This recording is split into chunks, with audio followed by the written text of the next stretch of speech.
The murder trial of Jeffrey Basil. The jury heard 2 jailhouse phone calls made by Basil and the 911 call placed by off-duty police officer Robert Eloff. News 4's Lou Raguse was in court today, and he also heard those calls. Luce?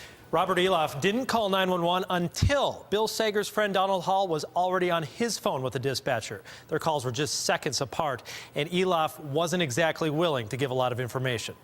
Several people testified that off-duty Buffalo police officer Robert Eloff is the one who pulled out his department-issued handcuffs and slapped them on the motionless Air National Guardsman Bill Sager after Sager was pushed down the stairs. When Eloff called 911, he never gave his name or said he's a cop.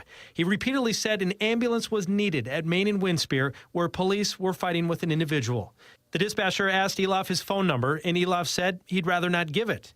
When the dispatcher rattled it off from caller ID, Eloff said he doesn't want that anywhere on the record.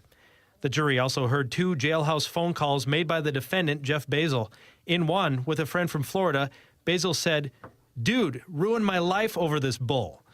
When his friend mentioned Basil was drunk, Basil replied, "Dude, I wasn't drunk. I had just gotten there at midnight, 1 a.m. Basil repeated the same thing to his father in another call, insisting he wasn't drunk. A big contradiction to Basil's own attorney. Was Mr. Basil drinking that night? Oh, you bet he was. He was throwing down double shots of Crown Royal whiskey. And there was a very interesting segment of the jailhouse phone call that the jury wasn't allowed to hear. Jeff Basil's father was repeating over and over, "Have you been praying? You better start praying. Pray for yourself and that boy." And Jeff Basil responded to him, "How's my dog? Is he eating?"